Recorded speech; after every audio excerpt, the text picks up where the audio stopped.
Hello everybody, Crazy Derp Girl / Kawaii Kitties here, always having an identity crisis. Today I am making a video about Go Princess Precure. This season is absolutely beautiful. The animation in this season is top tier, so beautiful. Probably the most consistent amount of great animation in Precure ever.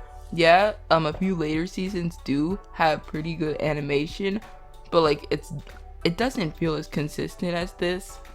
At least, the only other one that I can really think of that does is probably Higato Precure. I'm pretty sure. I would have to look back on some episodes. But this season is absolutely gorgeous, and every single character pretty much feels really well developed, and it feels like they matter. Even if they're based off of like basic tropes or whatever, it feels like they're very well connected to each other. It feels like they have character traits and character drive that works for them. Precure really has a tendency to make characters that are very similar to one another, and they end up just creating the same character again. And I feel like that's been happening more in like recent seasons where it's a problem. But this season really manages to like create most of the characters without following. I guess the characters do follow a lot of tropes common in Precure, but then they manage to develop it way more and make all the characters feel pretty unique compared to their counterparts. Before I get fully started on this video, I just want to mention that my commissions are open. So if you want to commission, go down in the description of the video and there's a link to my Instagram, Twitter, Reddit, and DeviantArt. You can DM me on any of those and I will reply, and I will gladly do a commission for you. And I also worked really hard on this drawing, by the way, so I really hope you like the speed paint. Okay, for real, let's get into the video. So our first character, also our main character and pink lead here, is Haruno Haruka. She is Cure Flora and her theme is flowers. So she is really energetic. She basically has the basic default pink Cure personality where she's super energetic, excitable, but she kind of sucks at everything, which I don't know, a lot of pink Cures do have that, but then it's the way she goes about solving that issue that makes her unique. No matter how difficult a task is, Haruka will always go at it with all of her might. She will always try really hard. Like, for example, ballet. Her friend Minami basically did ballet. She's basically the princess of the school.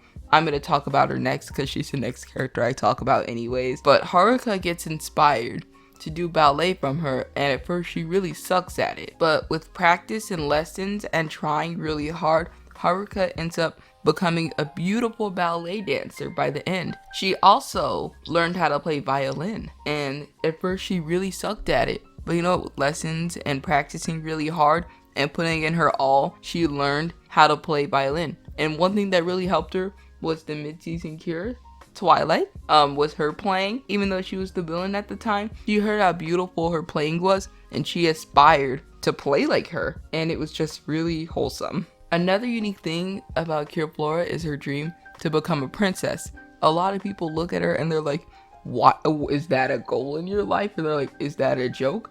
But she's being serious. Even though becoming a princess is pretty unrealistic, she has the goal to strive for it, and she wants to work hard for it. She doesn't want to just be handed being a princess. That's shown in a clip somewhere at the end of Go Princess Precure, and it just really highlights how hardworking she is once again, and how she just doesn't want to be handed things. She wants to earn it. At the end of the story, we don't necessarily know what she becomes. At the end, they just show us a field with her in it, and she's there. We don't really know if she ever does become a princess. But you know what? The journey matters. Also, during the clip, she's an adult. I just wanted to mention that. I forgot to say that. The blue Cure of this season is Kaido Minami, and her name is Cure Mermaid. So she is very strict. She's a typical blue Cure personality, kind of like how I said Haruka has the basic personality traits of a pink Cure, but then the development deepens her character. Minami is a very strict character, and at the start she's like very uptight, and it's not as free. She's still uptight, but like not as uptight, but she handles her responsibilities. She's the princess of the academy that Haruka and the rest of the characters are going to, so she's basically seen as this top amazing figure that everybody strives to be. Throughout the story, Minami has a struggle with trying to inherit her family's business or become what she truly wants to be, a Marine veteran. Okay, so I made a mistake throughout this whole section. For some reason I said Marine veteran. I meant a Marine veterinarian. My bad.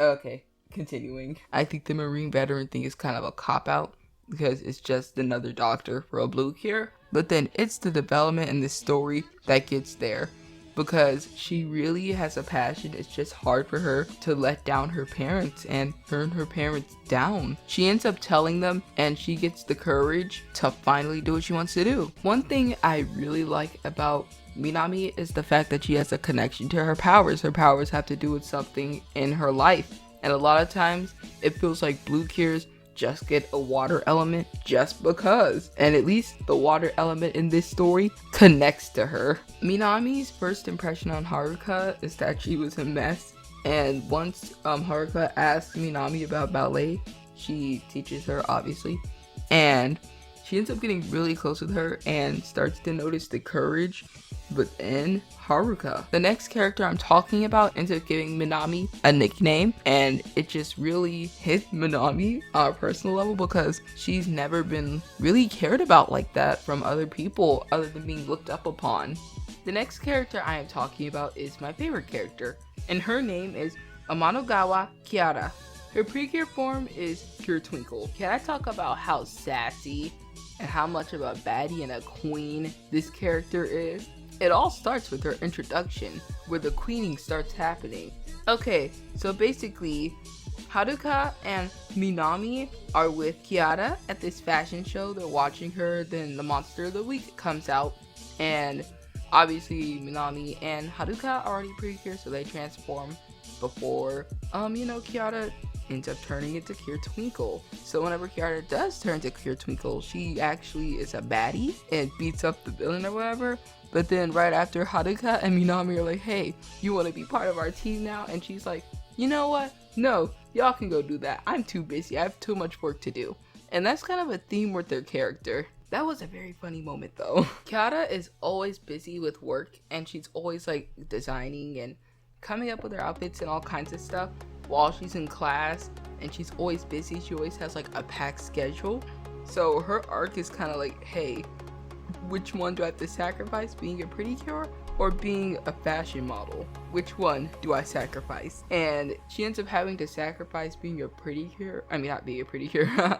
She ends up having to sacrifice being a model for a while in order to be a Precure, in order to protect the world. And it's just there's just a lot of stuff that has to do with her arc being which choice should I do, and it's very engaging. One thing about Kiara is that she is a very nice character and she is very focused. She's just generally a great person, even though all the other cures are obviously great people. This is Precure, but then I don't know, she just has a great head on her shoulders is what I would say. The last cure and mid-season of this season is Akagi Towa, or Cure Scarlet. She is a princess. This has a lot to do with Utena, which is another anime.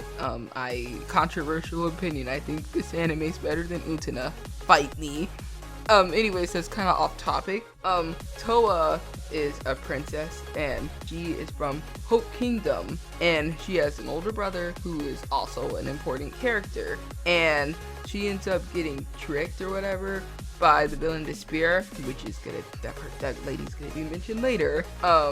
And she ends up becoming a villain, and there's just this whole entire awesome villain arc or whatever with her and Haruka, even probably the other girls too. It's been a moment since I've watched this season, I'm not gonna lie. It's just amazing, and she ends up kind of connecting with Haruka through violin, and there's an awesome battle, and Cure Scarlet in general is kind of a baddie when it comes to attacking. Her first attack is amazing. I love her attack, and she ends up getting mentally cleansed or whatever, and she ends up becoming a better person wants her princess keys, you know, what the Precures transform with or whatever, because she had darkified ones, are purified. And one thing I can say about this character is that even though she's like a really cool character, she doesn't necessarily have a lot of substance to her. Like, she's kind, she's nice, like that's what I can say about her. I guess she's a bit strict, quiet a little. I don't know what I even call her, strict. But the thing is about Towa is that she's a little bit of a meh character. Like, all of the other stuff, like all the cool tier building up and all that stuff in her design, everything else is great. She just is like a little bit bland on the personality scale. Like, that's kind of what I have to say about her. And I don't want to say that, but it's just kind of true that Towa, like, she is there and she's obviously present in the moment or whatever. She isn't like other cures sometimes where like you're just like completely there and they're just like not doing anything. She does do stuff. It's just like her personality, it can be like a little dry. Now we are moving on to the side characters or less important characters in the main group. So the first character I'm going to talk about is Prince Kaleda. He is Towa's older brother. He is a very princely character as he is a prince, and he basically introduces our main character, Haruka, to the princess keys or whatever. He gives it to her because like she's like, man, I want to be a princess, and he's like, yeah, you can become a princess. And that's how the story starts. He's basically the catalyst of this story. Once again, with the Curious help or whatever, he helps get Towa's memory back restored so she could be a good person. But then he ends up getting his memory wiped like a while after, and he ends up forgetting like important principles of like Haruka and the believing it or whatever. Like, he's just like, I don't really know you, so yeah. But then he gets his memory back or whatever, he becomes normal again. He's basically a princely big brother, good figure, I guess. That's how I would describe him. There isn't too much to talk about with him unless like you start going deeper into like the story's plot. That's where I can say where you can start talking a lot. But personality wise, he's very basic when it comes to being an older brother figure and like a good representational figure. Okay, so an important character I need to talk about is Nanase Yui. Everybody wants her to be a cure. She never became a cure, which is very disappointing because she's a very important character. She's Haruka's roommate in her dorm, and she's very sweet, but then she ends up finding out that Haruka and the other girls are cures, and she actively seeks out to like be a helper of the team, even though she isn't a cure. And she's a character who like deserves to be a cure. She's smart, she's compassionate, basically all the traits that could be a cure, but then she just isn't. If she was a cure, I think she'd either be a green cure or, I don't know, maybe another blue cure, or if Toa wasn't there, I guess a red cure. I'm not sure. Maybe purple. I don't know. I think I would like green more, but I don't know. It would be great if she was a cure. The next character I'm going to be talking about is Miss Shamour. So basically she's like a cat transforming human, whatever. Fairy, I guess. She's a teacher to the girls.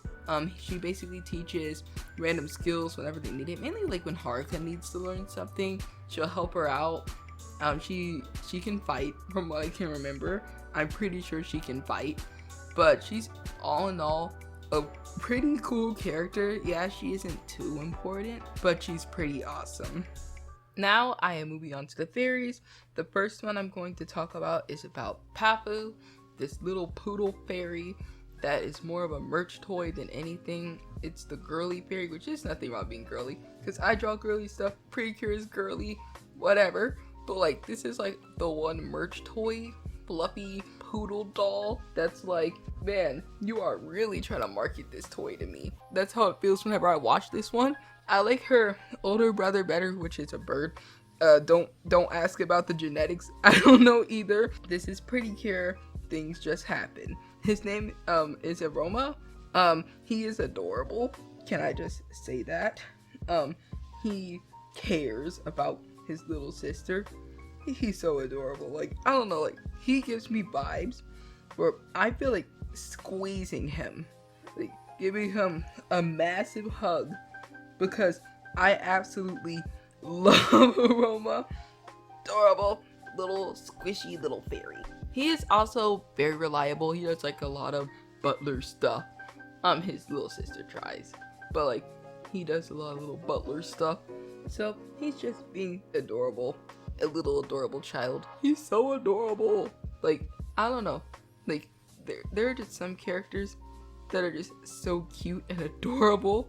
Like they're like Aroma's just like a little puppy to me. Like, it's that weird to describe it.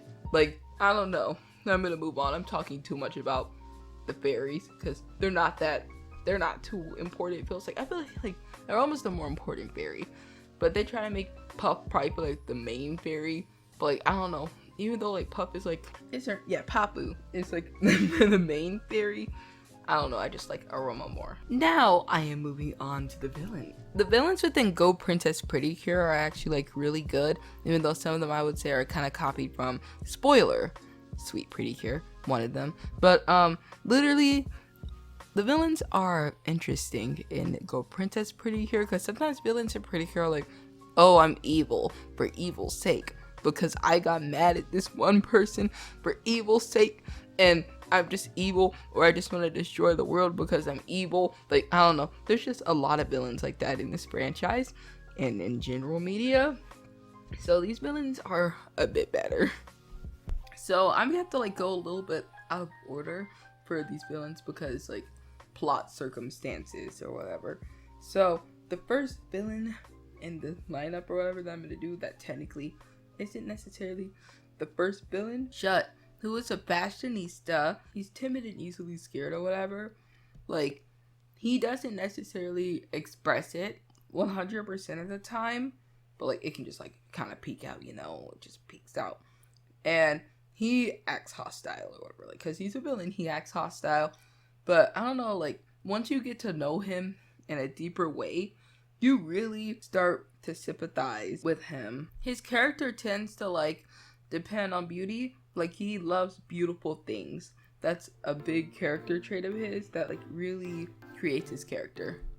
The next character I'm going to be talking about is Locke, and he is probably like the first more interesting villain whenever we're at like the first half of the story, I would say, and I guess a little bit of the middle half.